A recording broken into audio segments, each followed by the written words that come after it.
Assalamualaikum warahmatullahi wabarakatuh. Perkenalkan, nama saya Priya Bakti Agung dengan NIM 24410101001. Di sini saya akan menjelaskan tentang teori motivasi manusia oleh Abraham Maslow.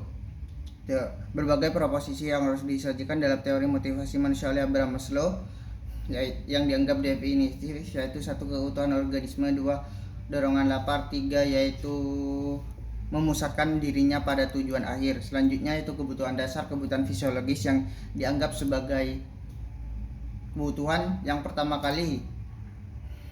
Ada dua konsep di dalamnya, yaitu homeostasis dan selera nafsu makan. Homeostasis mengacu pada upaya otomatis tubuh untuk mempertahankan keadaan aliran darah yang konstan, sedangkan selera nafsu makan yaitu lebih kaitannya dengan kebutuhan tubuh, seperti jika tubuh kekurangan zat kimia tertentu maka tubuh akan merasa lapar.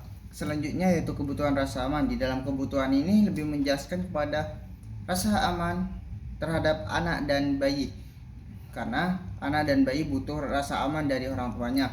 Selanjutnya itu kebutuhan akan cinta. Kebutuhan akan cinta, kasih sayang dan rasa memiliki, dan seluruh siklus yang berusaha akan terulang dengan pusat baru seperti kehadiran teman, kekasih, istri, anak. Selanjutnya itu kebutuhan penghargaan, keinginan untuk kekuatan, untuk prestasi, untuk kecepatan, percaya diri. Kedua yaitu untuk reputasi, pengakuan, perhatian, kepentingan, dan penghargaan. Kebutuhan akan akulturasi diri. Istilah ini yang pertama kali dicetuskan oleh Kurt Goldstein, digunakan dalam makalah ini dengan cara yang jauh lebih spesifik dan terbatas. Persyarat untuk kebutuhan dasar yaitu seperti kebebasan berbicara, kebebasan melakukan apa yang diinginkan selama tidak merugikan orang lain, kebebasan mengekspresikan diri, kebebasan menyelidiki dan mencari informasi, kebebasan membela diri, keadilan, kejujuran, ketertiban dalam kelompok. Selanjutnya yaitu keinginan untuk mengetahui dan memahami, dianggap sebagai sebagian teknik untuk mencapai keamanan dasar dirinya atau bagi manusia cerdas, yaitu ekspresi aktualisasi diri. Ciri-ciri lebih lanjut dari kebutuhan dasar yaitu tingkat ketepatan hierarki kebutuhan dasar, yang dimana ada orang yang menganggap dirinya lebih penting dari kita, dan ada orang lain yang tampaknya memiliki bakat kreatif, yaitu selanjutnya ada orang yang mungkin mati rasa atau menurun secara permanen.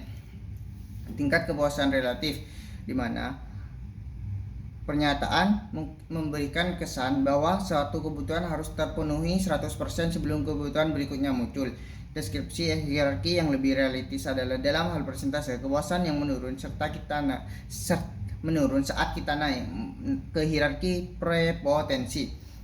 Karakter kebutuhan yang tidak disadari, yaitu kebutuhan ini tidak selalu disadari maupun tidak disadari, namun secara keseluruhan pada orang kebanyakan kebutuhan ini lebih sering tidak disadari daripada disadari. Tidak perlu banyak titik meninjau kembali banyaknya bukti yang menunjukkan pentingnya motivasi bawah sadar.